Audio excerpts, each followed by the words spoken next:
शुरुआत करते हैं PT 365 में नैनो टेक्नोलॉजी की। नैनो टेक्नोलॉजी एक एप्लीकेशन बेस्ड एरिया है। तो सबसे पहले हम देखेंगे कि नैनो टेक्नोलॉजी का एग्रीकल्चर में क्या क्या एप्लीकेशन हो सकता है। जब हम पढ़ेंगे एग्रीकल्चर में एप्लीकेशन तो साथ ही साथ में हम लोग नैनो मटेरियल होते क्या हैं, क्या साइज़ होगा कि नैनो मटेरियल माना जाएगा, नैनो एग्रीकल्चरल इनपुट प्रोडक्ट्स क्या होते हैं, नैनो एग्री प्रोडक्ट्स क्या होते हैं, इसके पीछे क्या गाइडलाइन है हमारे कंट्री में कि नैनो मटेरियल का कितना यूज़ करना है, एग्रीकल्चर में कैसे यूज़ करना है, इन सारी चीज़ों को समझेंगे। एग्रीकल्चर के अलावा इसका बहुत ज़्यादा एप्लीकेशन होता है नैनो मटेरियल का मेडिसिन में।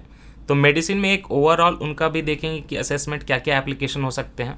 और यूपीएससी ने लास्ट ईयर इस पर क्वेश्चन पूछ लिया था नैनो मटेरियल के मेडिसिन में एप्लीकेशन। लेकिन साथ ही साथ नैनो मेडिसिन का देखेंगे तो नैनो फार्मास्यूटिकल की बात करेंगे, डिटेल्ड करेंगे बात।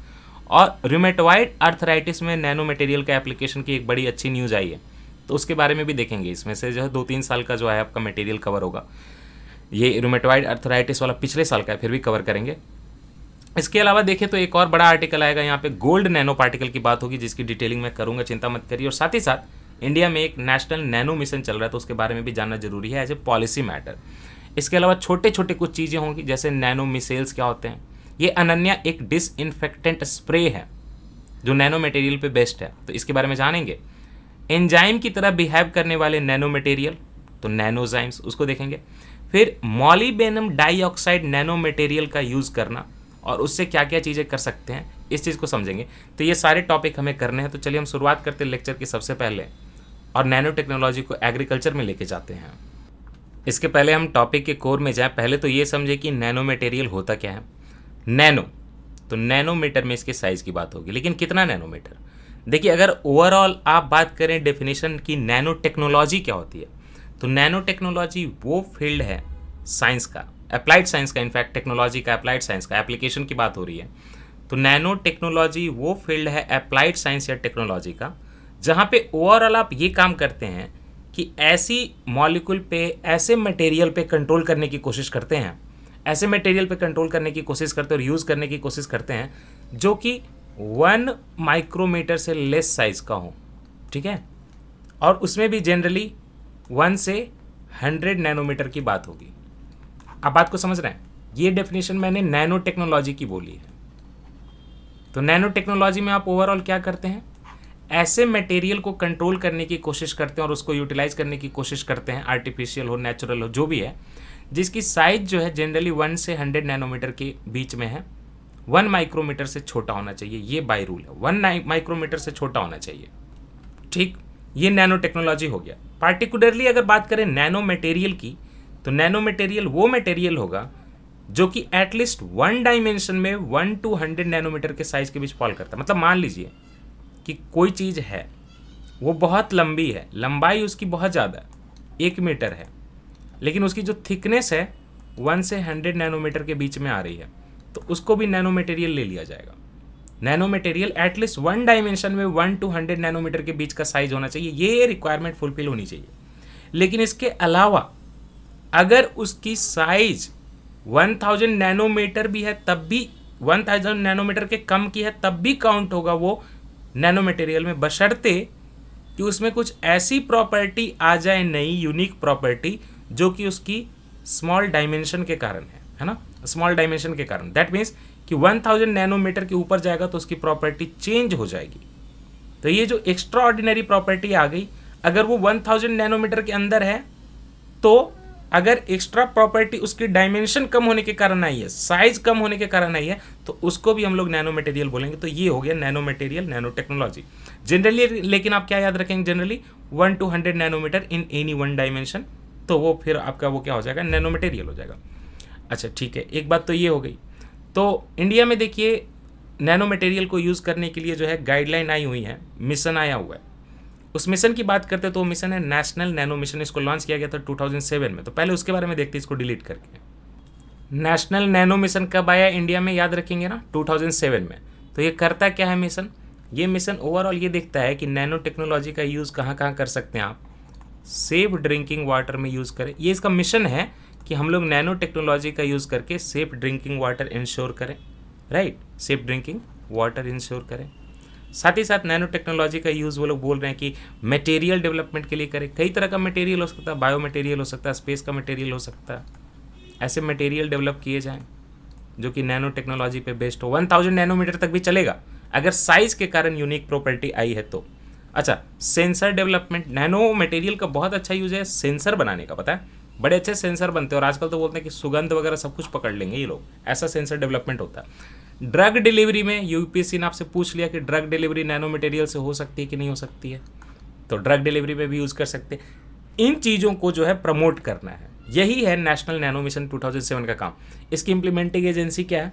नेशनल नैनो मिशन का जो नोडल एजेंसी है वो आपका department of science and technology, ये कहाँ पे है? Ministry of science and technology में। यहाँ पे तो डीबीटी नहीं आएगा ना, नेशनल नैनो मिशन है, तो department of science and technology under the ministry of science and technology is the nodal agency for national nano mission. ये तो बात होगी कि नेशनल नैनो मिशन ओवरऑल है ना। अब उसमें कई सारे एप्लीकेशन हैं, तो बस सेफ ड्रिंकिंग वाटर वगैरह की बात नहीं है, सेंसर डेवलपमेंट की बात नहीं है, और भी बहुत कुछ चीज़ें। और उसी में से एक इंपॉर्टेंट टॉपिक है एग्रीकल्चर में नैनो मटेरियल का उपयोग करना। तो एग्रीकल्चर में नैनो मटेरियल का यूज़ करना ये न्यूज़ में क्यों है? सबसे पहले जो आपकी सेंट्रल गवर्नमेंट है उसने क्या किया, उसके लिए गाइडलाइंस दी हैं, guidelines for evaluation of nano based agricultural input and food products. तो नैनो बेस्ड जो एग्रीकल्चरल फूड प्रोडक्ट्स बनेंगे जहाँ पे नैनो मटेरियल का यूज़ किया गया है उसके उत्पादन में या आपके एग्रीकल्चर के इनपुट में, तो फाइनली उसका इवैल्यूएशन होना चाहिए ना कि सही काम हो रहा है कि नहीं हो रहा है, टॉक्सिसिटी हो रही है कि नहीं हो रही है, प्रोडक्टिविटी बढ़ी है कि नहीं बढ़ी है, सस्टेनेबल है कि नहीं है, ये सारी चीज़ों की जो इवैल्यूएशन की जाएगी तो एक स्टैंडर्ड सेट होना चाहिए। तो उसी के लिए सेंट्रल गवर्नमेंट ने क्या गाइडलाइन दे दी है for evaluation of nano based agricultural input and food products. अगर आप ओवरऑल आप देखिए कि एग्रीकल्चर में नैनो मटेरियल का या नैनो टेक्नोलॉजी का बेनिफिट क्या है यूज़ करने का, तो देखिए इससे क्रॉप की प्रोडक्टिविटी बढ़ सकती है, सॉइल की फर्टिलिटी बढ़ सकती है, कैसे बढ़ सकती है नहीं बढ़ सकती उसमें मत जाइए, एप्लीकेशन बेस्ड है, सब ठीक होगा। इनफैक्ट न्यूट्रिएंट जैसे नाइट्रोजन वगैरह का जो रन ऑफ हो जाता है, जो पानी के साथ बह जाता है या मिट्टी के साथ उड़ जाता है हवा के साथ, न्यूट्रिएंट का रन ऑफ जो होता है रिड्यूस होता है, तो प्रोडक्टिविटी बढ़ेगी, सॉइल फर्टिलिटी बढ़ेगी, न्यूट्रिएंट का रन ऑफ कम होगा, तो ओवरऑल क्या होगा, इससे सस्टेनेबल एग्रीकल्चर होगा, सॉइल प्रोटेक्टेड रहेगी, फर्टिलिटी बढ़ रही है, प्रोडक्टिविटी बढ़ रही है, न्यूट्रिएंट जो है कम रन ऑफ हो रहा है, तो सस्टेनेबल एग्रीकल्चर में मदद करेगी, एसडीजी अचीव करने में मदद करेगी। आगे बढ़ें कि गाइडलाइन में क्या लिखा हुआ है। इस गाइडलाइन में उसके पहले हमें एक चीज़ समझनी होगी कि नैनो एग्री इनपुट प्रोडक्ट क्या होगा। देखिए एग्रीकल्चर में आप इनपुट देते हो तरह तरह की, है ना, फर्टिलाइजर दो, अलग अलग चीज़ें दो, आप जो भी दो, पेस्टिसाइड दो, इंसेक्टिसाइड दो, बहुत तरह के आप इनपुट देते हो। तो उसी इनपुट में अगर नैनो मटेरियल का कोई कंपोनेंट आ गया तो वो नैनो एग्रीकल्चरल इनपुट प्रोडक्ट हो गया। तो इसमें क्या होता है, ऐसे एग्रीकल्चर के इनपुट के प्रिपरेशन जो कि नैनो मटेरियल कंटेन करते हैं, है ना, ऐसे एग्रीकल्चर के इनपुट प्रिपरेशन नैनो मटेरियल चूँकि मिक्सिंग अप करेंगे किसी न किसी कारण से, अब जैसे करें आप जिस पर्पस के लिए करें, तो agricultural input preparation, agricultural input preparation क्यों बोल रहे हैं, क्योंकि आप नैनो मटेरियल ऐड करो तो एक अलग प्रिपरेशन बनेगा, combination. Agricultural input preparation having nano materials, easy है ना, in any of the 3 dimensions. Nano scale में डायमेंशन होते हैं, 0 का डायमेंशन होता है, 1 का डायमेंशन होता है कुछ, और 2 का होता है, ये नैनो स्केल का डायमेंशन है। अगर 0, 1, 2 किसी भी डायमेंशन में नैनो मटेरियल यूज़ किया गया एग्रीकल्चरल इनपुट में, प्रिपरेशन में, तो फिर वो क्या माना जाएगा, नैनो एग्री इनपुट प्रोडक्ट माना जाएगा। लेकिन खाली डालने से इतना नहीं होगा, उसका कोई पर्पस भी होना चाहिए। तो या तो उसका सरफेस का स्ट्रक्चर, उसकी साइज के कारण, या तो उसका सरफेस का स्ट्रक्चर, नहीं तो उसका इंटरनल स्ट्रक्चर का जो एप्लीकेशन हो क्रॉप पे, कोई उसका पर्पस हो, है ना, उससे वो अचीव कर रहा हो। मतलब बात को समझिए, नैनो मटेरियल को इनपुट प्रिपरेशन में डाल रहे हैं, साइज जो है नैनो स्केल में 0, 1 और 2 इसके बीच कोई भी हो सकती है, लेकिन साथ ही साथ ये भी देखना पड़ेगा कि उसका इंटरनल, है ना, या फिर सरफेस का स्ट्रक्चर, इसमें से कोई चीज़, इंटरनल स्ट्रक्चर या सरफेस का स्ट्रक्चर, उसका वहाँ पे कोई इंटेंडेड एप्लीकेशन होना चाहिए। आप रैंडम मिक्सिंग ना करो, उसका कोई एप्लीकेशन होना चाहिए finally on what, on crop, है ना। और वो कैसे दोगे आप नैनो मटेरियल, कैसे पहुँचाओगे, जो आप प्रिपरेशन करोगे तो कैसे पहुँचाओगे। देखो उसको पहुँचाने के कई तरीके हैं, या तो आप सॉइल में मिक्स कर दो तो प्लांट उसको ऑब्जॉर्व कर ले, तो सॉइल के थ्रू दे सकते हो इनपुट, या फिर आप सीड के साथ जो है उसको मिक्स कर सीड में ही डाल दो नैनो मटेरियल, ये भी हो सकता है सीड में, या फिर फॉलियर मतलब पत्तों पे जो है छिड़काव कर दो नैनो मटेरियल का, वो भी हो गया, या फिर ड्रिप इरिगेशन के साथ जो है बूंद बूंद डाल दो, या कोई और तरीके से आप जैसे भी डालो, पत्तों पे डालो, सीड पे डालो, राइट, सीड पे डालने की बात हो रही है, सीड पे डालो, पत्तों पे डालो, सॉइल में डालो या ड्रिप में डालो, कहीं भी जो है आप डाल दो। अगर नैनो मटेरियल के साइज के कारण, अगर उसका सरफेस स्ट्रक्चर या इंटरनल स्ट्रक्चर के कारण अगर उसका एप्लीकेशन आप क्रॉप पे कर रहे हो कुछ अचीव करने के लिए, और साइज जो है नैनो स्केल में 0, 1, 2 है, तो इसको हम लोग बोलेंगे नैनो एग्री इनपुट प्रोडक्ट्स। ये नैनो एग्री इनपुट प्रोडक्ट्स हैं। इनपुट प्रोडक्ट मतलब कि क्रॉप जब फसल बने खाने लायक, उसके पहले उसमें जो चीज़ें लगा रहे हैं। व्हाट अबाउट वन कंडीशन जहाँ पे कि आपके फाइनली जो आपके कंजम्पशन के फॉर्म में नैनो मटेरियल को यूज़ किया जाए किसी ना किसी तरीके से, जो है क्रॉपिंग जो है हार्वेस्ट कर लिया जाए, उसके बाद भी आपको नैनो मटेरियल मिले, इनपुट में नहीं आउटपुट में मिलने लगे, तो उसको क्या बोलेंगे?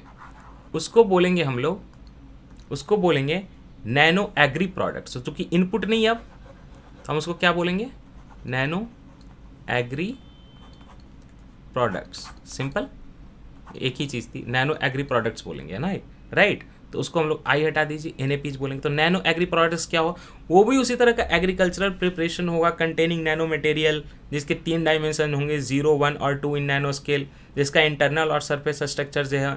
लेकिन यहाँ पे एप्लीकेशन उसका पर्पस नहीं है क्रॉप पे, इस बार उसका पर्पस है कंजम्पशन। याद रखिएगा, यही फ़र्क आ जाएगा। कंजम्पशन पर्पस है, राइट, या फिर फूड में उसका एप्लीकेशन पर्पस है, या फीड में जानवरों के खाने के लिए, इस तरह की चीज़ों के लिए अगर आप करोगे, या फिर न्यूट्रास्यूटिकल के डिलीवरी के लिए, न्यूट्रिशन भी मिले और फार्मास्यूटिकल इफेक्ट भी मिले, खाने के लिए अगर तैयार हो गया नैनो मटेरियल, वहाँ पे अगर सप्लीमेंट कर रहा फूड को या क्रॉप को आपके खाने के लिए, तब वो क्या हो गया?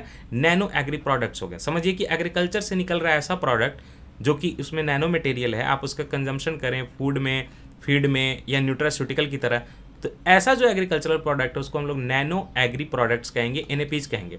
और इनपुट में डालेंगे तो हम लोग इसको नैनो एग्री इनपुट प्रोडक्ट्स कहेंगे। इसको हम लोग खाएंगे नहीं, इसको हम लोग खाएंगे। ठीक, समझ गए इस चीज़ को?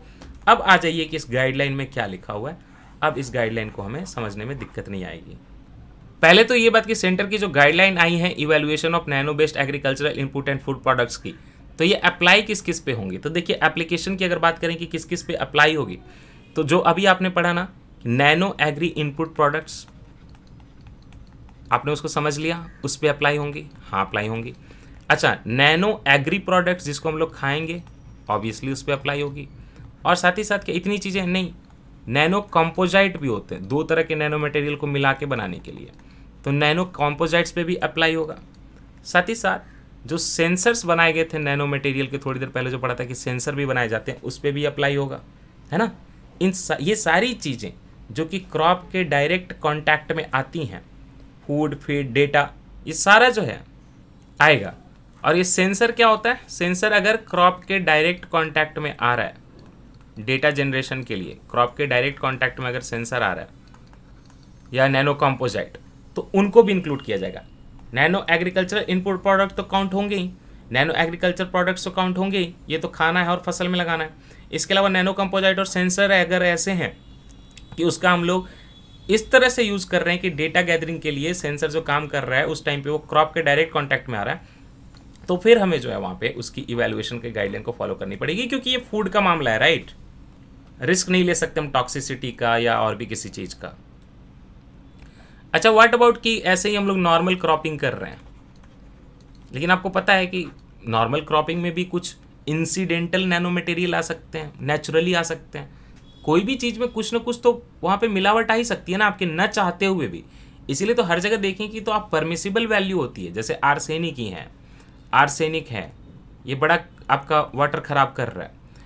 आयरन है, लेकिन क्या आप बिल्कुल एकदम कर सकते हो कि 0 आर्सेनिक होगा? नहीं, एक परमिसिबल वैल्यू होती है। मोनोसोडियम ग्लूटामेट एक परमिसिबल वैल्यू है हर चीज़ की, मरकरी तक की एक परमिसिबल वैल्यू है, कुछ ना कुछ तो त्रुटि आती हैं।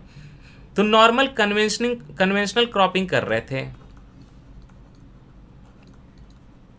और उसमें जो है नेचुरली थोड़ा बहुत मान लीजिए कि नैनो मटेरियल आ गया, नेचुरली आ गया नैनो मटेरियल, तो क्या वो भी इस गाइडलाइन में कवर होगा? नहीं, वो तो नॉर्मल कन्वेंशनल क्रॉपिंग है ना, बाय डिफॉल्ट आ गया, तो वो गाइडलाइन में कवर नहीं होगा। जो आप अलग से बना रहे हो ना एफर्ट लगा के, वो गाइडलाइन में कवर होगा, याद रखिए।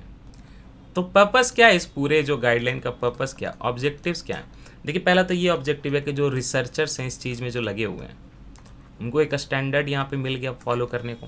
तो रिसर्चर्स जो भी नैनो मटेरियल का डेवलप कर रहे हैं एग्रीकल्चर और ह्यूमन कंजम्पशन के लिए, उनको एक गाइडलाइन मिल गया, तो उन रिसर्चर्स को हेल्प मिलेगी, राइट। एक तो हेल्प मिलेगी। जो रेगुलेटर्स हैं उनको अब गाइडलाइन एक फिक्स मिल गई, तो रेगुलेटर्स क्या कर सकेंगे, आराम से क्वालिटी और सेफ्टी का असेसमेंट कर पाएंगे उसको देख के कि भाई सेंट्रल गवर्नमेंट ने ये बोला था। क्वालिटी सेफ्टी का क्या होगा, असेसमेंट आसान हो जाएगा एक स्टैंडर्ड गाइडलाइन के हिसाब से एग्रीकल्चर और फूड प्रोडक्ट्स में। अच्छा, जो इंडिया के इन्वेस्टर्स हैं, इंडस्ट्रीज हैं जो कि नैनो बेस्ड मटेरियल डेवलप करना चाह रहे हैं, फॉर्मुलेशन करना चाह रहे हैं उसका, तो उनको भी मदद मिलेगी कि भाई क्या क्या गाइडलाइन है उसके हिसाब से ही चलना है हमें। तो जो लोग इनोवेटर हैं या जो मान लीजिए कि इंडस्ट्रीज हैं, तो उनको भी एक स्टैंडर्ड सेट मिल गया, तो उससे क्या होगा, वो एनकरेज होंगे इन्वेस्टमेंट के लिए, इनोवेशन के लिए, है ना। तो उनको क्या मिलेगा, एनकरेजमेंट। जैसे ड्रोन बढ़ रहे थे तो ड्रोन के लिए गाइडलाइन आ गई है ना कि कैसे कैसे करना ऑपरेट। इसी तरह नैनो मटेरियल का यूज़ बढ़ रहा है एग्रीकल्चर फूड प्रोडक्ट में, तो उसके लिए भी गाइडलाइन आ गया। ओके, जो खास करके यहाँ पे आपके नेशनल आपके मतलब एग्रीकल्चर के इनपुट प्रोडक्ट्स हैं नैनो मटेरियल के, और जो आपके एग्रीकल्चर के प्रोडक्ट्स हैं नैनो मटेरियल्स के, इनकी अगर बात करें तो इनके लिए अलग से प्रॉपर गाइडलाइंस हैं कि उनकी जो है सेफ्टी देखनी है, कितना सेफ है इसको क्रॉप में लगाना या खाना। एफिकेसी देखनी है कि ठीक है आपने इनपुट में यूज़ तो किया लेकिन उसका कुछ रिजल्ट आ रहा है कि नहीं आ रहा। फंक्शनैलिटी उसी तरह का वर्ड है कि फाइनली ये फंक्शन क्या कर रहा है ना, क्या चेंज लेके आ रहा है। टॉक्सिसिटी जस्ट लाइक सेफ्टी, ये भी एक वर्ड है टॉक्सिसिटी, कि कल को खाने गए नैनो मटेरियल कहीं तबीयत ना खराब हो जाए। और भी कुछ क्वालिटी डेटा जो है वो NAIPs और NAPS शुड बी कंडक्टेड, उनके लिए जो है ये सारा जो है सेफ्टी, एफिकेसी, फंक्शनैलिटी और टॉक्सिसिटी का डेटा जो है, that data should be dealt with. ये सारा आपको डेटा का असेसमेंट करना पड़ेगा। लेकिन इसके लिए तो ये गवर्नमेंट ने तो गाइडलाइन दे दी है, बट इसके पीछे कुछ लॉ वगैरह रहेगी तो उसके हिसाब से चीज़ें होंगी ना, ये सेफ्टी, एफिकेसी, फंक्शनैलिटी। तो वह कैसे किया जाएगा, देखिए सबसे पहले किया जाएगा फर्टिलाइजर कंट्रोल। एक तो मैंने आपको पिछले लेक्चर में पढ़ा है इंसेक्टिसाइड एक्ट, तो इंसेक्टिसाइड एक्ट का भी यूज़ किया जाएगा। ये कब आया था मैंने आपको बता दिया अच्छे से, 1968 में। देखिए रिलेट करने का कितना फ़ायदा है, ठीक है। एसेंशियल कमोडिटीज़ एक्ट भी देखना पड़ेगा कि कहीं ऐसा तो नहीं कि इनके कारण एसेंशियल कमोडिटीज़ की कमी हो रही है, 1955 जवाहरलाल नेहरू का, है ना। फर्टिलाइजर कंट्रोल ऑर्डर भी आया था 1985 में, फर्टिलाइजर में भी ये इन्वॉल्व हो सकते, तो फर्टिलाइजर कंट्रोल ऑर्डर आया हुआ है गवर्नमेंट का। कब आया है, 1985 में, राजीव गांधी के अराउंड। तो ये हो गए 3 आपके। Food and drug administration guideline, ये कौन देगा, FSSAI 2006 में बना था, एक्ट से बना था, है ना। इसका क्या है, food and drug administration guideline, तो उसको चेक करेंगे। एक आपके कंट्री में ना कैटल के लिए अलग से कैटल फीड के रेगुलेशन बने हुए हैं कि क्या खिलाना है क्या नहीं खिलाना है। तो cattle feed regulation of manufacture and sale करके, regulation of manufacture and sale, ये जो कैटल के लिए ऑर्डर आया था कि उनके लिए कुछ जो फीड बनाना है तो उसका रेगुलेशन कैसे करना, सेल कैसे करना, ये 2009 में आया। तो इसकी भी गाइडलाइन को फॉलो करनी पड़ेगी। बाकी FSSAI का कुछ और भी फूड से रिलेटेड गाइडलाइन हो तो उसको भी हमें फॉलो करना है। ये सारे तो बन गए और पीछे लॉ एंड ऑर्डर फॉलो करने हैं, लेकिन फाइनली इनको कोई इम्प्लीमेंट कराने वाला भी होना चाहिए। तो इम्प्लीमेंट कौन करवाएगा भाई इसको, सारी चीज़ों को। इतने सारे गाइडलाइन तो सेंट्रल गवर्नमेंट ने दे दिए और बता दिया कि ये सारे का डेटा मेंटेन करना है, ये सारा चेक करना है, चेक करने के लिए लॉज भी बता दिए, लेकिन इसको इम्प्लीमेंट कौन करेगा, तो इम्प्लीमेंट करेगा bureau of Indian standards, BIS, bureau of Indian standards इसको इम्प्लीमेंट करेगा। ये क्या है, bureau of Indian standards national standards body है। और ये कहाँ रहता है, ये बॉडी रहता है, ये रहता है ministry of consumer affairs, food and public distribution के अंदर, ministry of consumer affairs, okay, food and public distribution. अब यहाँ पे थोड़ा सा BIS को देख लिया जाए और ministry of consumer affairs and food and public distribution को देख लिया जाए। Ministry of consumer affairs, food and public distribution बहुत इंपॉर्टेंट मिनिस्ट्री, इसको जनरली कैबिनेट रैंक के जो मिनिस्टर होते हैं वो होल्ड करते हैं, और 1947 से ही बन गया था, है ना। और इसके बारे में अगर जाने कि कौन कौन से डिपार्टमेंट हैं, तो देखिए इसके अंदर 2 डिपार्टमेंट हैं, ministry of consumer affairs, food and public distribution, right. तो डिपार्टमेंट क्या है, इसके 2 डिपार्टमेंट हो जाएंगे, department of food and public distribution और department of consumer affairs. Department of food and public distribution को देख रहे हैं, इसका ऑब्जेक्टिव क्या है, जो एमएसपी वगैरह होता है ना, रेम्यूनरेटिव रेट्स टू फार्मर्स, वो सब देखना, और दूसरा पीडीएस का सिस्टम देखना, supply for food grains eight reasonable prices through the public distribution system. तो एक तरफ एमएसपी, दूसरी तरफ पीडीएस, ये हो गया फूड एंड पब्लिक डिस्ट्रीब्यूशन का काम। और अगर बात करें इसमें से खास करके पब्लिक डिस्ट्रीब्यूशन सिस्टम के बारे में, तो पब्लिक डिस्ट्रीब्यूशन सिस्टम जानते ही हैं, फूड सिक्योरिटी इंश्योर करने के लिए है ना। सब्सिडाइज फूड जो है इंडिया के पुअर को वो डिस्ट्रीब्यूट करती है, और wheat, rice, sugar, kerosene, okay, surpluses of food from increase crop yields, उसको जो है ग्रीन रिवोल्यूशन के बाद हमारे कंट्री में सरप्लस होने लगा है, तो फूड कॉर्पोरेशन ऑफ इंडिया इसको मैनेज करती है, और food corporation of India act से बनी है 1964 में, ये भी याद रखिएगा, ठीक। ये सारी चीज़ें हो गई। और पीडीएस का आपको पता ही है कि network of fair price shop है, जहाँ पे सस्ते में आपको सामान मिलता है, कंट्री में जो है 4 लाख 21,000 10,000 4,78,000 ऐसे शॉप्स हैं, ओके। तो एक बात तो ये हो गई, ओके। स्टेट गवर्नमेंट और यूनियन गवर्नमेंट दोनों चलाती है पीडीएस, ओके। ये वाले पीडीएस मतलब फेयर प्राइस शॉप बोल रहा हूँ। डिपार्टमेंट ऑफ कंज्यूमर अफेयर्स की बात करें तो डिपार्टमेंट ऑफ कंज्यूमर अफेयर्स क्या करता है, this department administer the policies for consumer operatives, price monitoring, essential commodities availability. तो आपने देखा ना वहाँ पे एसेंशियल कमोडिटीज का भी एक्ट वगैरह कवर हो रहा था, consumer movement and control of statutory body such as bureau of Indian standard. तो समझ गए बीआईएस कहाँ पे, BIS ministry of consumer affairs, food and public distribution के कौन से डिपार्टमेंट में है, डिपार्टमेंट ऑफ कंज्यूमर अफेयर्स में। बीआईएस क्या करेगी, स्टैंडर्ड मेंटेन करेगी पूरी कंट्री में, है ना। नेशनल टेस्ट हाउस इसी के अंदर है, standards of weights and measures, bureau of Indian standards, consumer cooperatives, forward market commission Mumbai, है ना। बाकी कंज्यूमर प्रोटेक्शन एक्ट भी जो है यही मिनिस्ट्री का डिपार्टमेंट हैंडल कर रहा है, जिसमें कंज्यूमर को राइट्स मिलते हैं, बहुत ज़्यादा दिया हुआ है rights. Consumer welfare fund, internal trade को भी तो यही देखती है। देखिए पढ़ना होता है विकिपीडिया, लेकिन जो है यहाँ पे दिक्कत होती है कभी कभी, तो उसको सही करना होता है। इंटरनल ट्रेड यहाँ पे लिखा हुआ है डिपार्टमेंट ऑफ कंज्यूमर अफेयर्स में, राइट। और किसके अंदर, ministry of consumer affairs, food and public distribution के अंदर। ये जो इंटरनल ट्रेड है ना, अब ministry of commerce and industry के अंदर चला गया। Ministry of commerce and industry, ministry of commerce and industry पहले एक्सटर्नल ट्रेड देखती थी, इंटरनल ट्रेड जो आता था आपके मिनिस्ट्री ऑफ कंज्यूमर अफेयर्स में। इंटरनल ट्रेड को डाल दिया गया ministry of commerce and industry में। तो ministry of commerce and industry में पहले एक जो डिपार्टमेंट था डीआईपीपी, है ना, उसका नाम चेंज करके क्या कर दिया गया, डीपीआईआईटी। क्यों चेंज किया गया, क्योंकि ये जो इंटरनल ट्रेड है ना, यहाँ से शिफ्ट होकर कंज्यूमर अफेयर से चला गया कहाँ पे, ministry of commerce and industry के अंदर। इसीलिए डीआईपीपी का नाम चेंज करके ministry of commerce and industry में डीपीआईआईटी कर दिया गया। ये देखिए department for promotion of industry and internal trade आ गया ना। Department for promotion of industry and internal trade कहाँ पे है, ministry of commerce and industry के अंदर है, right. The department in its current form came in only 2019 में ही आया है। पहले डीआईपीपी था, department of industrial policy and promotion, और उसको department for promotion of industry and internal trade कर दिया गया। क्यों, इंटरनल ट्रेड जो है इसके अंदर डाल दिया गया है ना, तो वहाँ से शिफ्ट हो चुका है। ओके, अब थोड़ा बीआईएस देख लें, bureau of Indian standards. Bureau of Indian standards कब बना था, 1986 में बना था, आज से 34 साल पहले, ओके। ये भी ministry of consumer affairs and public distribution system के अंदर आ रहा है। जो आपका ब्यूरो ऑफ इंडियन स्टैंडर्ड्स है, आपके पूरे कंट्री का नेशनल स्टैंडर्ड्स बॉडी है, डिसाइड करता है, और ये डिपार्टमेंट ऑफ कंज्यूमर अफेयर्स में है ना। डिपार्टमेंट और ओवरऑल मिनिस्ट्री क्या है, department of consumer, overall ministry क्या, ministry of consumer affairs, food and public distribution system. अगर बात करें बीआईएस की, तो ये बीआईएस जो अभी है, it is establish by the bureau of Indian standards act 2016, और ये फाइनली आया एक्शन में 2017 में। पहले इसी का नाम आईएसआई था, तो पाकिस्तान के इंटर सर्विस इंटेलिजेंस के साथ मैच करता, तो नाम चेंज हो गया। इंडियन स्टैंडर्ड्स इंस्टीट्यूशन की जगह क्या कर दिया हमने, bureau of Indian standards, okay. जो आपका आईएसआई था वो 1946 में ही बन गया था, बताइए, 1946 में ही बन गया था, राइट। सोसाइटीज रजिस्ट्रेशन एक्ट में था रजिस्टर्ड। फिर हमने जो है इसको स्टैट्यूटरी बॉडी बना दिया बीआईएस एक्ट 2016 से, फाइनली वो फोर्स में आया था 2017 में। पूरे कंट्री में जो है नेशनल स्टैंडर्ड्स बॉडी आपकी यही है। अगर बात करें इसकी ऑर्गेनाइजेशन की, तो न्यू दिल्ली में हेडक्वार्टर है, बाकी रीजनल इसके क्वार्टर जो हैं, हेडक्वार्टर जो हैं, रीजनल जो क्वार्टर हैं वो ऑफिसेज जो हैं कोलकाता में है, चेन्नई में है, मुंबई में है, राइट। नॉर्थ रीजन में चंडीगढ़ में है, बाकी दिल्ली में तो है ही, है ना। बाकी और भी जो है इसके ब्रांच ऑफिसेज हैं कई सारे।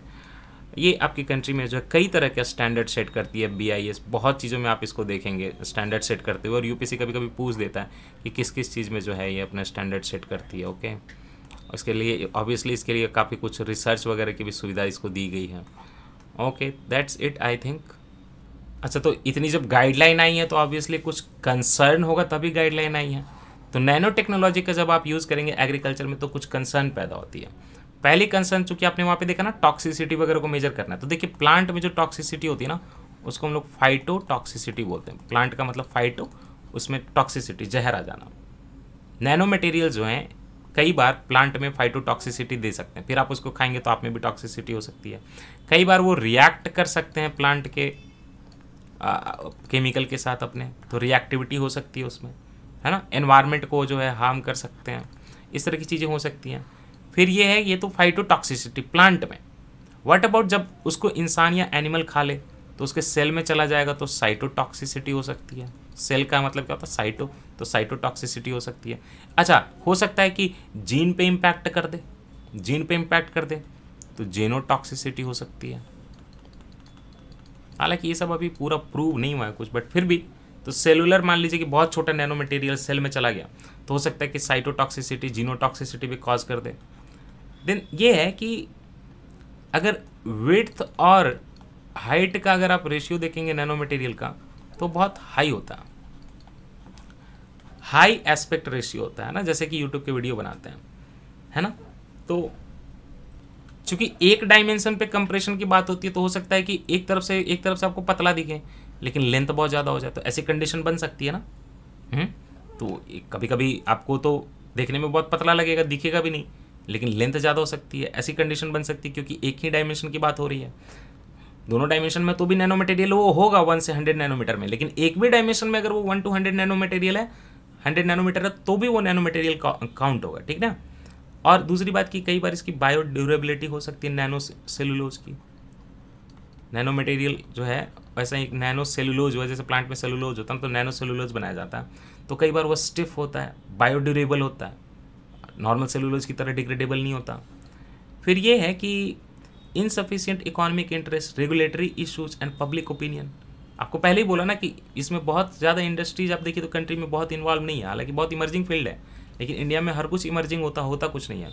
तो इकोनॉमिक इंटरेस्ट जो होता है, खास करके चूँकि एग्रीकल्चर है तो इंडस्ट्रीज़ का हो सकता है कि इसमें बहुत इकोनॉमिक इंटरेस्ट हो ही ना, खर्चा ज़्यादा लगा दिया, प्रोडक्टिविटी उतनी कुछ खास हो नहीं रही है।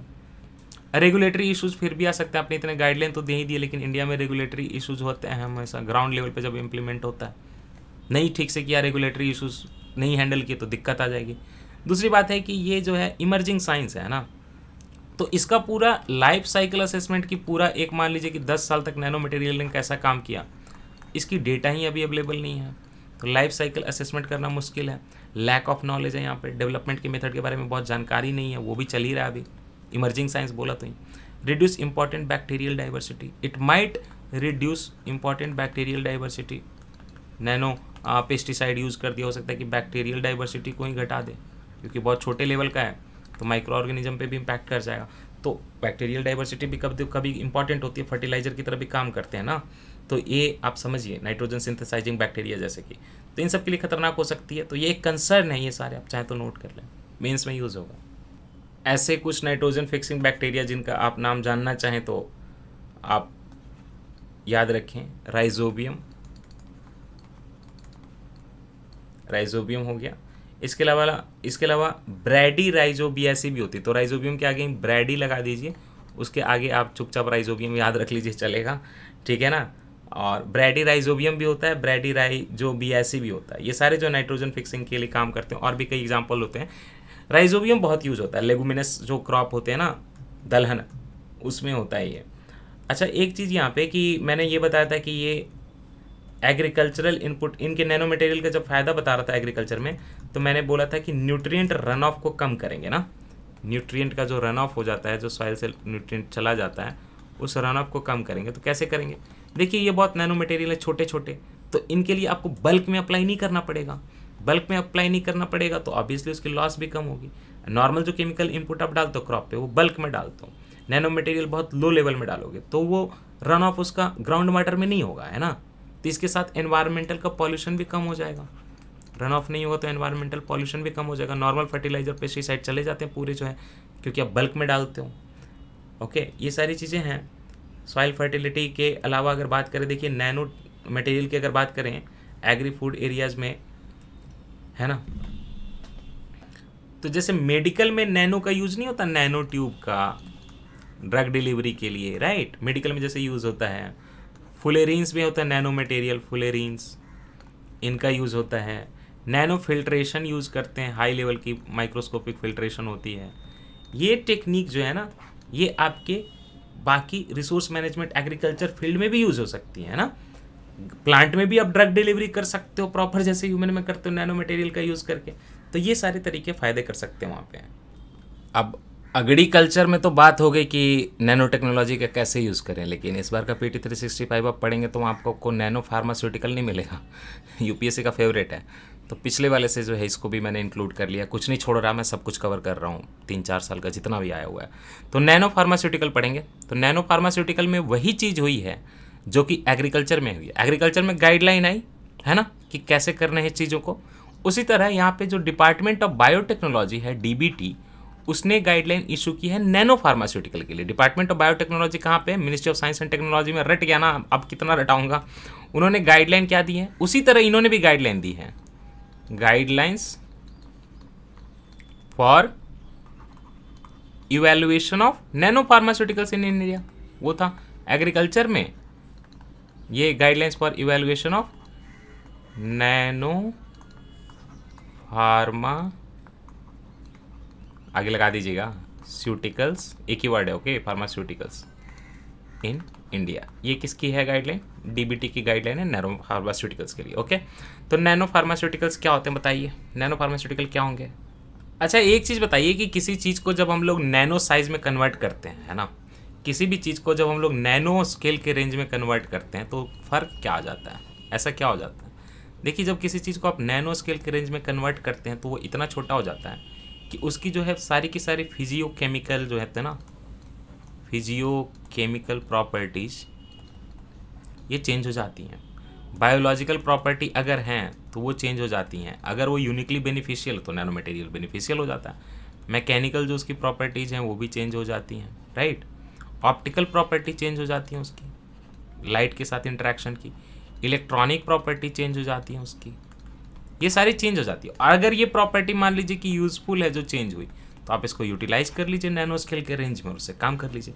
तो नैनो फार्मास्यूटिकल एक इमर्जिंग फील्ड है जिसमें कि नैनो टेक्नोलॉजी को जो है ना फार्मास्यूटिकल के साथ यूज़ कर रहे हैं, बायोमेडिकल साइंस के साथ यूज़ कर रहे हैं। तो आप ऐसे समझें कि नैनो टेक है ना, और बायोमेडिकल साइंस, और साथ में आपका क्या हो गया, फार्मा की इंडस्ट्री, फार्मेसी, फार्मास्यूटिकल, दवाइयों के साथ इन या डायग्नोस्टिक टेक्निक के साथ बायोमेडिकल, ये सब को जब आप एक साथ जोड़ दोगे ना तो इससे बन जाएगा नैनो फार्मास्यूटिकल का इमर्जिंग साइंस, राइट। और गोल क्या है, मेनली गोल जो है ना इसका टारगेटेड ड्रग डिलीवरी है। टारगेटेड ड्रग डिलीवरी, क्योंकि बहुत छोटा मटेरियल होता है तो ये जो ड्रग डिलीवरी करेगा ना, जिस पार्टिकुलर सेल को चाहिए ना वहीं पे जाके इम्पैक्ट करेगा, उसी टिश्यू पे जाके इम्पैक्ट करेगा। जैसे जीन की कटिंग हो रही थी ना CRISPR-Cas9 से एक प्रिसाइजली, उसी तरह ड्रग की जो डिलीवरी होगी ना टारगेटेड प्रिसाइजली करेगा। तो ऑब्वियसली जहाँ पे ड्रग चाहिए वहीं पे जाएगा, है ना। जिस तरह न्यूट्रिएंट का जैसे रन ऑफ नहीं होता एग्रीकल्चर में नैनो मटेरियल यूज़ करने से, तो यहाँ पे ड्रग का रन ऑफ नहीं होगा, तो उससे ड्रग की एफिशिएंसी, एफिकेसी बढ़ेगी कि नहीं बढ़ेगी, सेफ्टी बढ़ेगी कि नहीं बढ़ेगी। किसी सेल को हार्म नहीं करना तो वहाँ नहीं गया, जहाँ पे जाना था खराब सेल को, कैंसरस सेल को मारना था वहाँ मार दिया, है ना। लेकिन इसके लिए जो कोई गाइडलाइन है ना इंटरनेशनली आज तक अच्छे से डेवलपमेंट नहीं हो पाई है, तो इंडियन गवर्नमेंट को भी दिक्कत आई पर फिर भी किया है। It overcomes the limitations of the conventional drug delivery system. क्यों? क्योंकि प्रिसीजन टारगेटिंग हो रही है यहाँ पे, तो कन्वेंशनल ड्रग डिलीवरी सिस्टम उतना नहीं हो पाता।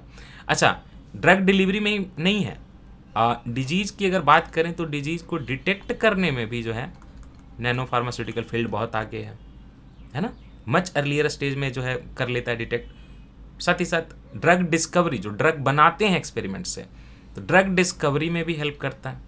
और काफ़ी जो है वहाँ पे कम प्राइस में जो है ड्रग डिस्कवरी हो जाती है कि कौन सी दवाई काम करेगी, कैसे दवाई बनानी है, ये सारी चीज़ें, लेकिन फिर भी मेन कुछ चैलेंजेस हैं। एक तो कि जो कंट्री में रेगुलेटरी जो आर्किटेक्चर है, जो रेगुलेटरी कैपेसिटी है, वो कुछ खास नहीं, हमारी कंट्री में डेवलप नहीं हुआ पूरा इकोसिस्टम, है ना।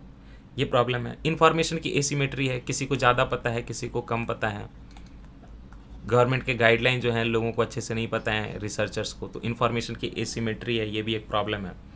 इंटर एजेंसी कोऑर्डिनेशन की प्रॉब्लम है। प्राइवेट कुछ और बोल रहा है, पब्लिक कुछ और बोल रही है, वो रिसर्च इंस्टीट्यूशन कुछ और कर रहा है, एक ही चीज़ अलग अलग जगह पे बना रहे हैं, ओवरलैपिंग रोल्स हो रहे हैं, ओवरलैपिंग रोल्स, एक ही रिसर्च अलग अलग जगह पे चल रहा है, मैंडेट ओवरलैपिंग हो रहे हैं। तो ये सारी जो है थोड़े थोड़े प्रॉब्लम है। तो अब चलिए तो हम देख लेते हैं कि इन गाइडलाइन में गवर्नमेंट ने जो है, डीबीटी ने क्या बोला है ना। गाइडलाइन में सबसे पहले ये बोला है कि गाइडलाइन का अगर आप एम देखिएगा कि एम क्या है, उसी तरह जैसे एग्रीकल्चर में एम था, तो यहाँ भी जो है हमने क्या करना है कि क्वालिटी इंश्योर करनी है, राइट, सेफ्टी इंश्योर करनी है, और साथ ही साथ एफिकेसी बनानी है कि जब फार्मास्यूटिकल में यूज़ करना ही है तो उसका इम्पैक्ट अच्छा होना चाहिए। एफिकेसी मतलब कोई चीज़ किसी को जैसे ड्रग कोई ट्रीट करती है किसी बीमारी को, तो कितना जो है एफिशिएंटली ट्रीट करती है, इस चीज़ को एफिकेसी कहते हैं। एफिकेसी और एफिशिएंसी अलग अलग वर्ड है, ओके। दवाई कोई ट्रीट करती है किसी बीमारी को, कितना इम्पैक्टफुल है, तो उसको एफिकेसी बोलते हैं। तो एफिकेसी कितना इस चीज़ का, नैनो मटेरियल का, क्वालिटी क्या होगी, सेफ्टी क्या होगी। साथ ही साथ कमर्शियलाइजेशन को भी बढ़ाना है हमें। नैनो टेक्नोलॉजी का कमर्शियलाइजेशन कहाँ पे करना है, कमर्शियलाइजेशन, ठीक है, स्पेलिंग देख लीजिएगा, लाइजेशन, हाँ सही है, हाँ सही है, कमर्शियलाइजेशन करना है आपकी इस पूरी इंडस्ट्री का, फार्मास्यूटिकल का, नैनो फार्मास्यूटिकल का। तो इसके लिए ये चीज़ की जा रही है। और एक चीज़ होना चाहिए कि हाई बेनिफिट हो, at the same time low risk हो इस टेक्नोलॉजी का यूज़ करने का, है ना। ये सारे इसके काम हैं।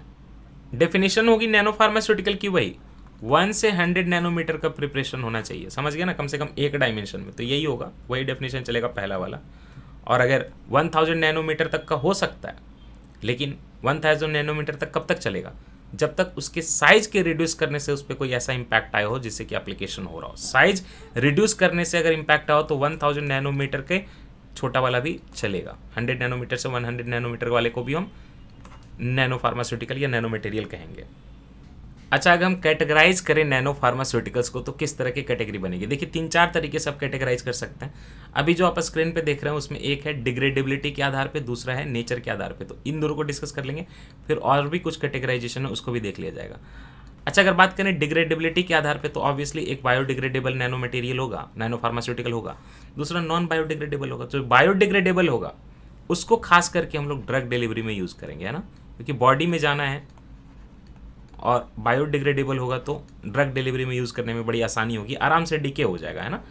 तो ड्रग डिलीवरी में क्या होता है ना, वो ड्रग नहीं होगा, ड्रग को ट्रांसपोर्ट करेगा ताकि उसकी जो ड्रग डिलीवरी प्रिसाइज तरीके से हो, है ना। इम्प्रूव्ड बायो अवेलेबिलिटी हो, मतलब अवेलेबल रहे डिलीवर करने के लिए।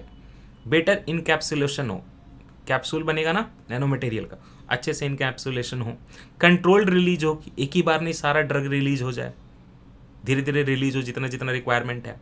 Reduction of toxic potential, toxicity cause ना करे, तो ऐसे कौन से एग्जाम्पल हैं, एल्बुमिन, इसका नैनो फार्मास्यूटिकल बन सकता है।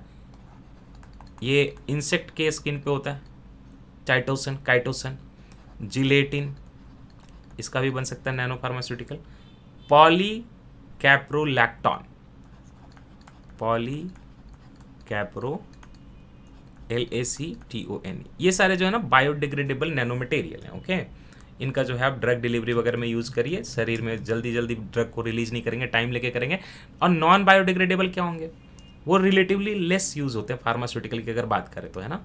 वो जो है कॉस्मोस्यूटिकल वगैरह में यूज़ होते हैं जनरली, कॉस्मेटिक वगैरह में, है ना। Almost all non biodegradable nano particles of potential toxic effect, अगर नॉन बायोडिग्रेडेबल हो तो लॉन्ग टाइम रहेगा, टॉक्सिक इफेक्ट कॉज करेगा। इसके क्या एग्जाम्पल हो सकते हैं, टाइटेनियम ऑक्साइड, ये नॉन बायोडिग्रेडेबल है, डिग्रेड करेगा बट बहुत लॉन्ग टाइम में, है ना, प्लास्टिक की तरह, non biodegradable. Titanium oxide, iron oxide, इसका भी आप बना सकते हो नैनो फार्मास्यूटिकल, कॉस्मेटिक में यूज़ होता है जनरली ये सब। और बाकी जैसे गोल्ड, सिल्वर, प्लैटिनम जैसे जो मटेरियल हैं, गोल्ड का क्या होता है AU, सिल्वर का क्या होता है AG, तो मैथिली बोलेंगे तो गोल्ड बोलेंगे AU, और बाकी हिंदी बोलेंगे तो सिल्वर बोलेंगे AG। उसके अलावा जैसे प्लैटिनम है, ये सारे जो है ना नॉन बायोडिग्रेडेबल हैं। तो ये तो बायोडिग्रेडेबिलिटी के आधार पे हुई। अब बात हुई कि nature of the nano material. तो नैनो मटेरियल ऑर्गेनिक हो सकता है, इनऑर्गेनिक हो सकता है, या फिर मिक्स हो सकता है, मल्टी कंपोनेंट हो सकता है। तो अगर ऑर्गेनिक नैनो मटेरियल की बात करें तो जैसे ऑर्गेनिक कंपाउंड ले लीजिए, जैसे लिपिड का बना दीजिए नैनो मटेरियल, राइट, प्रोटीन का बना दीजिए या कार्बोहाइड्रेट का बना दीजिए, तो ये सारे ऑर्गेनिक हो गए ना। तो ये ऑर्गेनिक नैनो मटेरियल हैं और इनको भी जो है जनरली बायोमेडिकल में आप जो यूज़ कर सकते हैं ड्रग डिलीवरी वगैरह के लिए, क्योंकि इनकी टॉक्सिसिटी कम होगी। जो इनऑर्गेनिक के होंगे वो ज़्यादा स्टेबल होंगे, वो लॉन्ग टाइम तक सर्वाइव करेंगे। लेकिन लॉन्ग टाइम तक सर्वाइव मतलब बायोडिग्रेडेबिलिटी में प्रॉब्लम आएगी, राइट। लेकिन वो प्रिपेयर करना उनको ईजी होता है, एक रिफाइंड प्रॉपर साइज में आप कर सकते हो। However most of the inorganic nano particles may not be biodegradable, यही प्रॉब्लम है। अब यहाँ पे सारा जो आप देख रहे थे यहाँ पे खास करके ये वाले को सारे को इंक्लूड कर दीजिए, जो सारा इनऑर्गेनिक ही है। मल्टी कंपोनेंट नैनो पार्टिकल में क्या होते हैं, मल्टी कंपोनेंट नैनो पार्टिकल की यहाँ पे ये प्रॉपर्टी मल्टी कंपोनेंट की, वहाँ पे जो है 2 डिफरेंट मटेरियल यूज़ किए जा सकते हैं। तो 2 इनऑर्गेनिक ऑर्गेनिक भी हो सकते हैं, ऑर्गेनिक भी हो सकते हैं, बट 2 डिफरेंट मटेरियल वहाँ पे यूज़ किए जाएंगे, एक मटेरियल नहीं यूज़ किया जाएगा। कंपोजिट एक तरह का है ना। अब ये भी है कि हम nano form of the ingredient, जो हमने नैनो मटेरियल में नैनो फार्मास्यूटिकल में जो इंग्रेडिएंट यूज़ किया उसका नैनो फॉर्म कैसा है, किस फॉर्म का है उसका नैनो स्ट्रक्चर, उस फॉर्म के आधार पे भी है। तो वहाँ पे अगर बात करें कि नैनो कैरियर की, तो नैनो कैरियर एक ऐसा मटेरियल है जिसको ट्रांसपेरेंट ट्रांसपोर्ट मॉड्यूल की तरह यूज़ किया जा रहा है for another substance like a drug. तो नैनो फॉर्म के आधार पे, तो फॉर्म एक है नैनो कैरियर। तो कैरियर का काम क्या है, कैरी करना। किसको कैरी करेगा, ड्रग को कैरी करेगा, डिलीवरी में मदद करेगा। तो ये क्या कर रहा है, ट्रांसपोर्ट कर रहा है किसी इसका ड्रग वगैरह का। तो इसका ये प्रॉपर्टी है नैनो फॉर्म, इसका ये है कि नैनो कैरियर की तरह यूज हो रहा है। सम ऑफ द कन्वेंशनल और ट्रेडिशनल मेडिसिन में be converted into nano crystal. एक तो ये अगर ट्रांसपोर्ट करा रहा है, कैरियर की तरह यूज हो रहा है, खुद यूज नहीं हो रहा, तो वो नैनो कैरियर, ये उसका फॉर्म है, नैनो फॉर्म है। दूसरा ये कि कहीं कहीं आप ड्रग को ही जो है ना छोटे छोटे टुकड़ों में बांट दीजिए, एकदम नैनो साइज का बना दीजिए। ट्रेडिशनल ड्रग है लेकिन नैनो साइज का बना दीजिए। उसका क्या बना दीजिए आप, नैनो क्रिस्टल बना दीजिए, है ना। तो नैनो क्रिस्टल बनेगा ना, क्या है ना, उसकी डिजोल्यूशन वगैरह इंप्रूव हो जाती है। बायो अवेलेबिलिटी है जो है शरीर में, मतलब जो लगता है ना कोई चीज़, उसको बायो अवेलेबिलिटी बोलते हैं। जैसे बोलते हैं ना खाना लग गया, तो बायो अवेलेबल खाना है, अवेलेबल है बायोलॉजिकली आपके लिए। तो नैनो क्रिस्टल बना दीजिएगा ना, तो भी ड्रग जो है अच्छे से बड़े काम करता है। तो या तो आप ट्रांसपोर्ट करा दीजिए नैनो कैरियर लगा के, तो चूंकि यहाँ पे ट्रांसपोर्टिंग मटेरियल नैनो कैरियर, तो इसका ये फॉर्म है। दूसरा आप ड्रग को ही तोड़ दीजिए, ऐसा बना दीजिए नैनो क्रिस्टल, तो दूसरा ये फॉर्म है। तो दोनों के फायदे ही हैं। देन ये भी है, according to the approval status of drug and nano material, approved है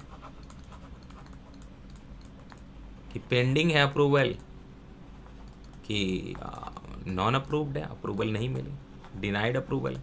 इस तरह से भी क्लासिफाई कर सकते हैं, ठीक। इस गाइडलाइन में एक इंपॉर्टेंट चीज बोला कि स्टेबिलिटी टेस्टिंग होनी चाहिए। जो नैनो फार्मास्यूटिकल्स है ना, जो नैनो फार्मास्यूटिकल्स हैं, उनकी क्या होनी चाहिए, स्टेबिलिटी टेस्टिंग होनी चाहिए। कि ऐसा नहीं कि रिएक्ट कर जाए गलत तरीके से। तो स्टेबल कितना है, स्टेबिलिटी की टेस्टिंग होनी चाहिए। और वो स्टेबिलिटी की टेस्टिंग क्यों की जाएगी, क्योंकि ये आपकी ड्रग्स एंड कॉस्मेटिक्स, जो कंट्री में ड्रग्स एंड कॉस्मेटिक्स रूल्स है ना, ये आए थे आपके 1945 से।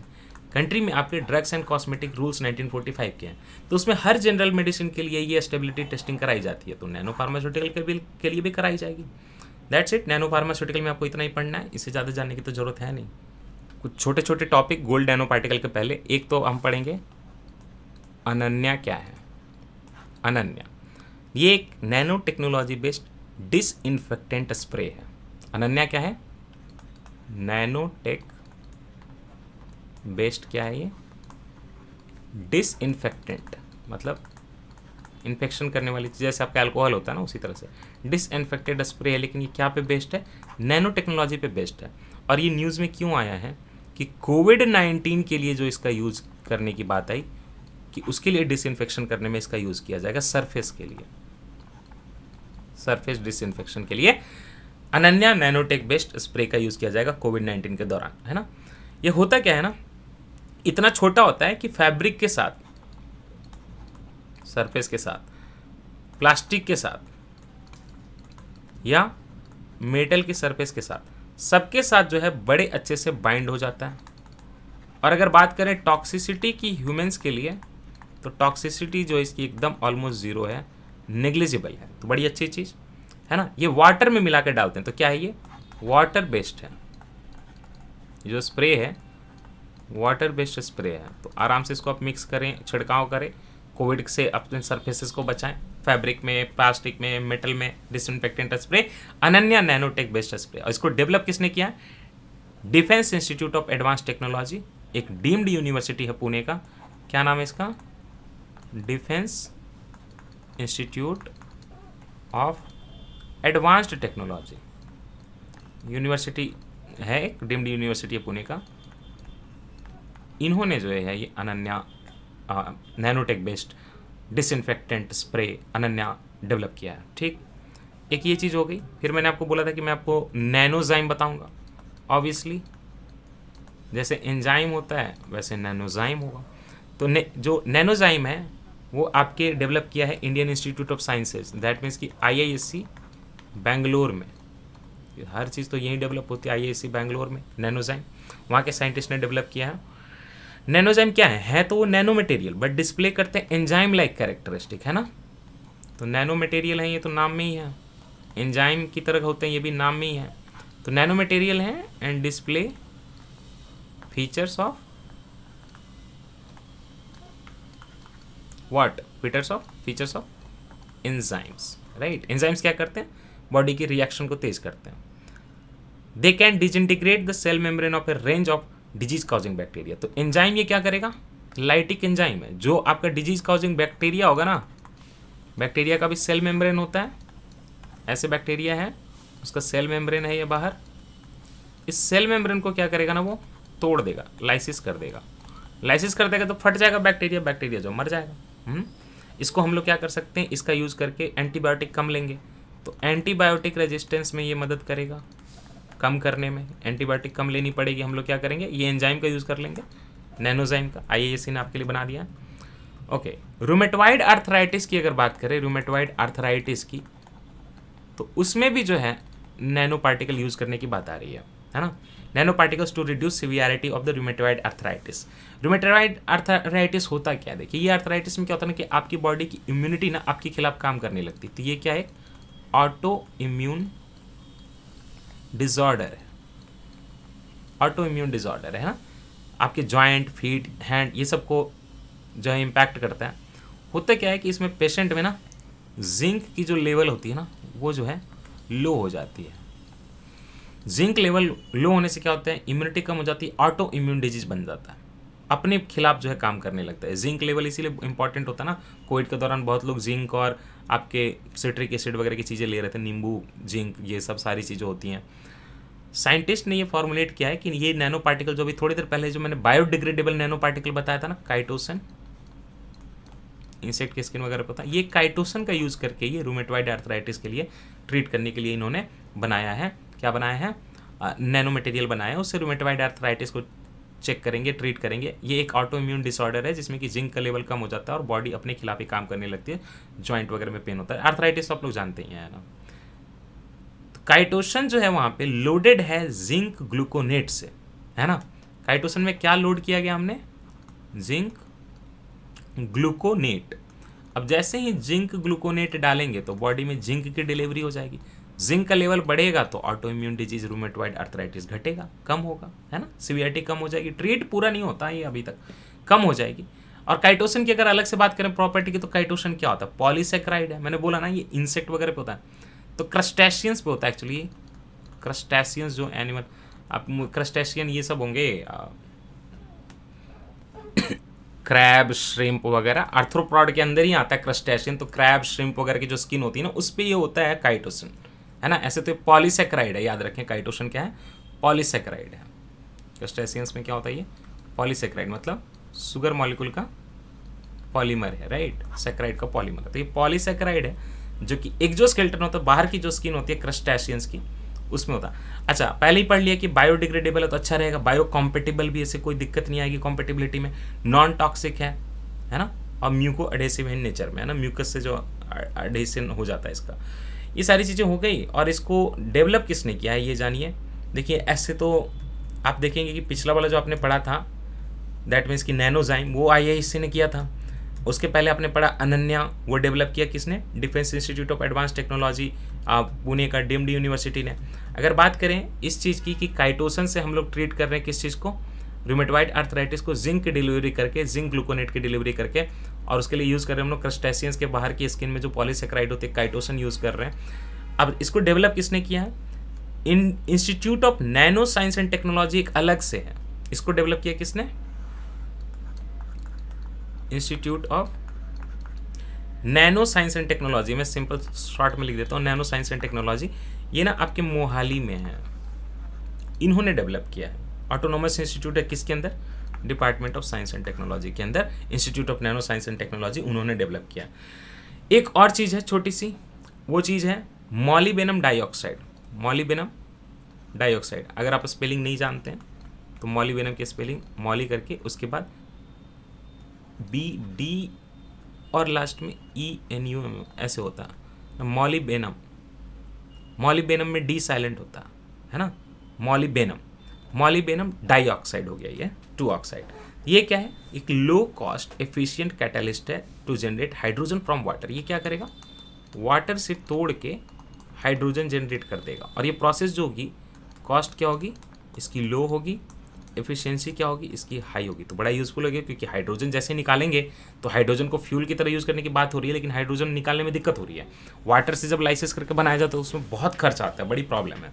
ये होगा क्या, ये जो मॉलिबेनम डाइऑक्साइड है ना, वो नैनो मटेरियल की तरह लाया जाएगा, नैनो मटेरियल में डेवलप करके यूज़ किया जाएगा, है ना, नैनो मटेरियल बना के छोटे साइज में उसको चेंज करके। देखिए नॉर्मल मटेरियल ही छोटा साइज चला जाता है तो नैनो मटेरियल हो जाता है, याद रखिएगा।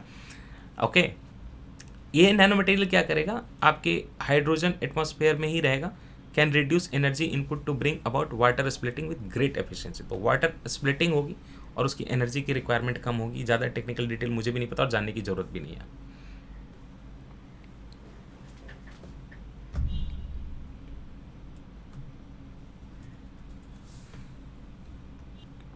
दूसरा क्या तरीका है ऐसा, दूसरा क्या तरीका है वाटर को तोड़ने का, इलेक्ट्रोलाइटिक स्प्लिटिंग करते हैं वाटर को, है ना, हाइड्रोजन जनरेट करने के लिए। लेकिन उसमें एनर्जी की रिक्वायरमेंट जो होती है बहुत ज़्यादा होती है ना, और उसी हाइड्रोलाइटिक जो आपका ब्रेकडाउन हो रहा है वाटर का, उसी में आप मॉलिबेनम डाइऑक्साइड को यूज़ कर दीजिए साथ में, तो उससे क्या होगा कि कैटलिस्ट की तरह ये काम करता है ना, और उससे जो है आपको एनर्जी कम पड़ेगी।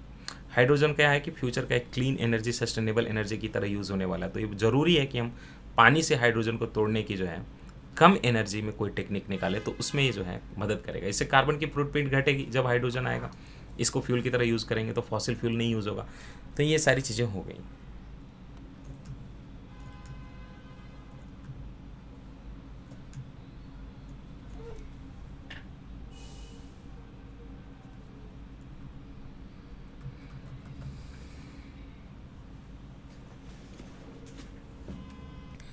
अब एक और टॉपिक है gold nano particle. Gold nano particle को पढ़ते हैं अब हम लोग। गोल्ड, ये काफ़ी लंबा लेक्चर हो गया ना, gold nano particle. Okay, gold nano particle news में क्यों है, देखिए गोवा में एक रिसर्च इंस्टीट्यूट है, गोवा में, उसका नाम क्या है, national centre for polar and ocean research. क्या नाम है, national centre for polar and ocean research. Polar research भी करता है और ओशन रिसर्च भी करता है, इसमें इन्वॉल्व है ये गोवा का इंस्टीट्यूट, है ना। और साथ ही साथ इसकी मदद की है गोवा यूनिवर्सिटी ने। ये सब ने मिलकर क्या किया है, सक्सेसफुली सिंथेसाइज किया है गोल्ड नैनो पार्टिकल्स। ओके, और इसके लिए क्या इन्होंने यूज़ किया है, इन्होंने चूंकि पोलर रिसर्च का इंस्टीट्यूट है तो अंटार्कटिक से एक बैक्टीरिया लेकर आए थे, अंटार्कटिक बैक्टीरिया। उस बैक्टीरिया का नाम है साइक्रोटोलरेंट अंटार्कटिक बैक्टीरिया। क्या है वो अंटार्कटिक बैक्टीरिया, साइक्रोटोलरेंट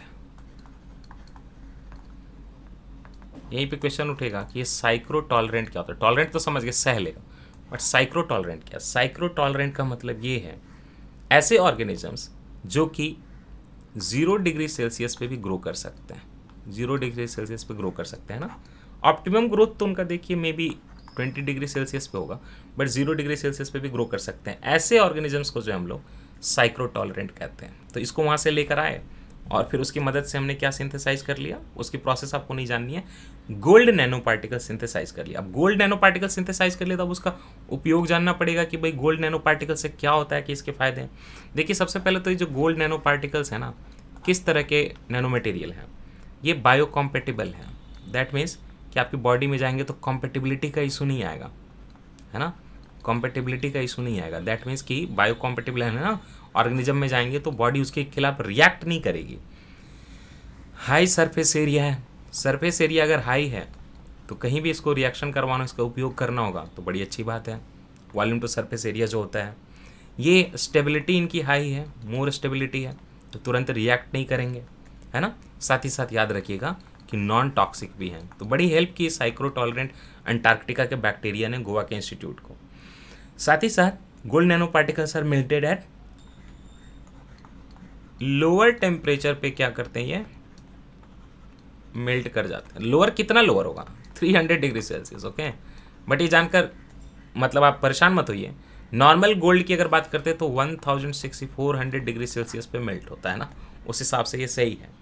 एडवांटेज क्या है गोल्ड नैनो पार्टिकल के और उसके एप्लीकेशन क्या, उसी पे बात चलेगी। तो देखिए एक तो ये है कि greater solar radiation absorbing ability, solar radiation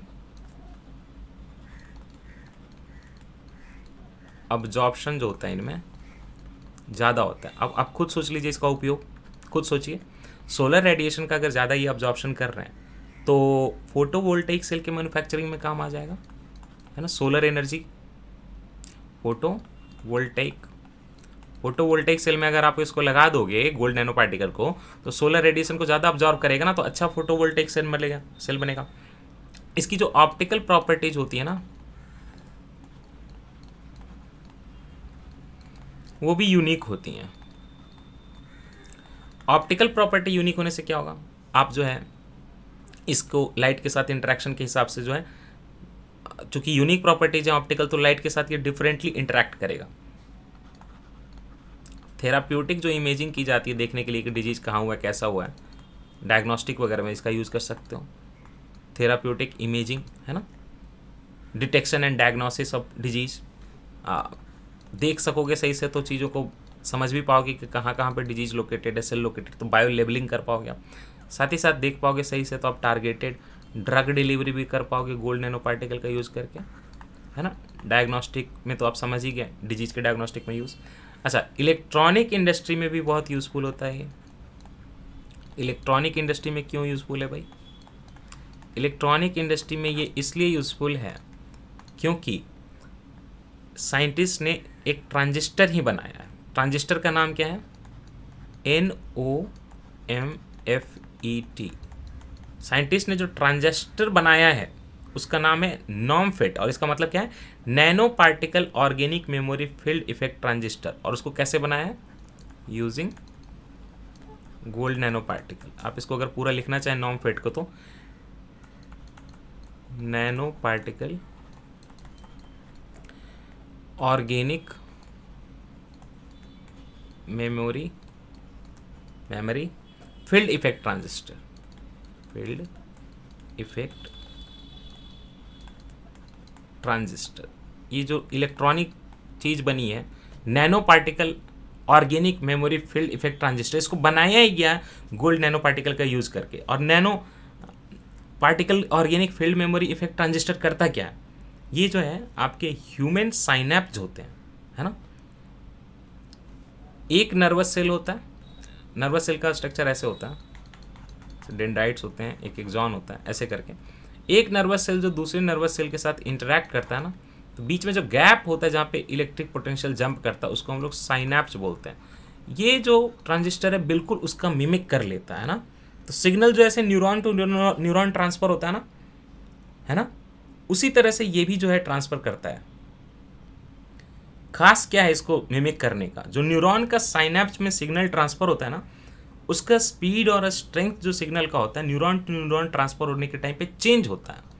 तो साइनेप्स के थ्रू जो अपना न्यूरल ट्रांसमिशन होता है तो उसका स्पीड और स्ट्रेंथ किस चीज़ का, सिग्नल का, वो न्यूरॉन टू न्यूरॉन जो होता है ना जब ट्रांसफर होता है तो चेंज होता है स्पीड एंड स्ट्रेंथ। और इसमें ये कैपेसिटी ही इस नैनो पार्टिकल में गोल्ड से जो कि बना है, गोल्ड नैनो पार्टिकल से नॉमफेट जो ट्रांजिस्टर बनाया गया है वो भी उसी तरह सिग्नल का ट्रांसमिशन करता है। तो कल को हो सकता है कि न्यूरल जो चीज़ें हैं उसकी जगह पे इसको यूज़ करके न्यूरॉन का भी रिप्लेसमेंट बनाया जाए आगे जाके। तो इसीलिए गोल्ड नैनो पार्टिकल आपके लिए इंपॉर्टेंट है। लास्ट का एक छोटा सा टॉपिक है वो है नैनो मिसाइल्स, है ना, नैनो मिसाइल्स। और ये जो है नैनो मिसाइल की बात करें तो नैनो मिसाइल इसलिए न्यूज़ में है क्योंकि इससे जो है कैंसर ट्रीटमेंट की बात हो रही है ना। Recently researchers have found that nano missiles can be use for cancer treatment, ये न्यूज़ में आया। तो नैनो मिसाइल होते क्या, ग्लोब लाइक ऐसे बड़े ऐसे जो है स्ट्रक्चर होंगे और इनका जो बाहर का शेल होगा ना ये क्या होगा, ये हाइड्रोफिलिक होगा। हाइड्रोफिलिक मतलब वाटर लविंग, मतलब हाइड्रोफिलिक मतलब पानी की तरफ ये अट्रैक्ट होगा, राइट।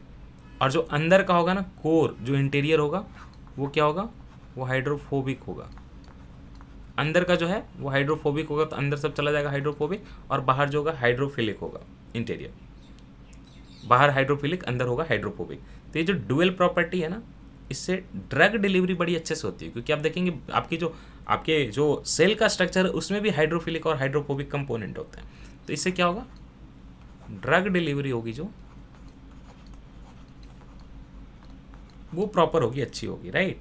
तो एडवांटेज यही है कि ये नैनो मिसाइल की ना टॉक्सिसिटी लो होती है, ड्रग डिग्रेडेशन नहीं होता, कम होता है, और टिश्यूज़ के बीच में ये आराम से परमिएट कर जाता है क्योंकि बॉडी के अंदर भी ये हाइड्रोफिलिक हाइड्रोफोबिक का सिस्टम है।